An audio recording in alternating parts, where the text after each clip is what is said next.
ममता बनर्जी की सरकार माँ माटी मानुष की बात करती है, लेकिन उन्हीं के राज में उन्हीं के पार्टी के कार्यालय में महिलाओं के साथ अत्याचार हो रहा है। ममता दीदी के राज में अराजकता चरम पर है।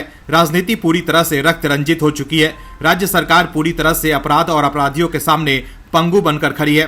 तमाम लोग राज्य के भीतर दीदी और उनके गुंडों से डर कर जी रहे हैं। लेकिन अब बंगाल में राष्ट्रपति शासन को लेकर ऐसी खबर आई है कि ममता बनर्जी की नींद उड़ गई है और अब ममता बनर्जी की भाषा ही बदल गई है। अगर लोकसभा चुनाव से पहले बंगाल में राष्ट्रपति शासन लगा तो ममता दीदी का खेल खत्म समझिए। जिस तरह से बंगाल से खबर आ रही है उससे मोदी सरकार सख्त हो गई है और आने वाले समय में कड़े फैसले हो सकते हैं, जिसकी सुगबुगाहट तेज हो गई है। केंद्र की मोदी सरकार ने ममता सरकार की खाट खड़ी करने का पूरा प्लान बना लिया है। कैसे बताते हैं आपको इस रिपोर्ट में। दरअसल संदेश खाली मामले पर ममता सरकार बुरी तरह से घिर गई है और अब राष्ट्रपति शासन को लेकर चर्चा तेज हो गई है। इस बीच खबर आई है कि केंद्र सरकार इन घटनाओं की एनआईए से जांच कराने की तैयारी में है। एक मीडिया रिपोर्ट के मुताबिक सूत्रों के हवाले से बताया गया है कि राष्ट्रीय महिला आयोग, राष्ट्रीय अनुसूचित जाति आयोग और अन्य एजेंसियों द्वारा केंद्र सरकार को मुहैया कराई गई सूचना के आधार पर इन घटनाओं की एनआईए से जांच कराने का फैसला लिया जा सकता है। उधर जांच एजेंसी से जुड़े सूत्रों के मुताबिक इस घटना में राज्य के बाहर के असामाजिक तथ्यों की संलिप्तता के सबूत मिले हैं,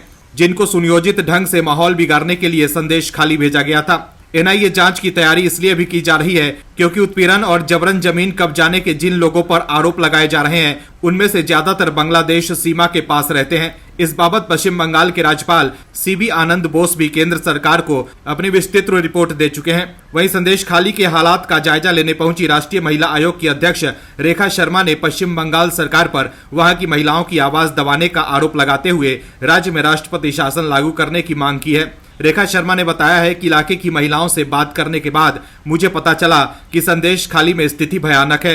एनसीडब्ल्यू की अध्यक्ष रेखा शर्मा ने कहा कि उनका दौरा हिंसा प्रभावित क्षेत्र की महिलाओं में आत्मविश्वास जगाने के लिए था, ताकि उनमें से कोई भी महिलाएं बाहर आएं और अपने मन की बात कहना शुरू करें। संदेश खाली में बड़ी संख्या में महिलाओं ने टीएमसी के कद्दावर नेता शाहजहां शेख और उनके समर्थकों पर जबरदस्ती जमीन कब्जाने और यौन उत्पीड़न का आरोप लगाया था। इसके अलावा रेखा शर्मा ने यह भी कहा कि पुलिस और प्रशासन ना तो महिलाओं की शिकायतें सुन रहे हैं और ना ही कुछ कर रहे हैं। वहीं ममता सरकार को एक्शन में देख सत्तारूढ़ टीएमसी को राष्ट्रपति शासन लगने का डर सताने लगा है और संदेश खाली मामले पर कार्रवाई करने की जगह टीएमसी ने आरोप लगाया है कि आयोग बीजेपी के प्रभाव से काम कर रहा है।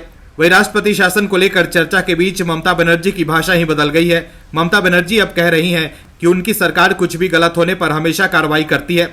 ममता ने कहा है कि हम हमेशा कुछ भी गलत होने पर कार्रवाई करते हैं। पहले ईडी, फिर बीजेपी और अब मीडिया, वो वहां शांति को बाधित करने की कोशिश कर रहे हैं। अगर कोई आरोप है तो हम कार्रवाई करेंगे और जो भी लिया गया जबरन लौटाया जाएगा। मैंने पुलिस से स्वतः संज्ञान लेने को कहा है। हमारे ब्लॉक अध्यक्ष को गिरफ्तार कर लिया गया है। तो देखा आपने कैसे केंद्र सरकार को एक्शन में देख अब ममता बनर्जी कार्रवाई की बात कर रही हैं, जबकि पहले वो संदेश खाली मामले पर ही सवाल उठा रही थी।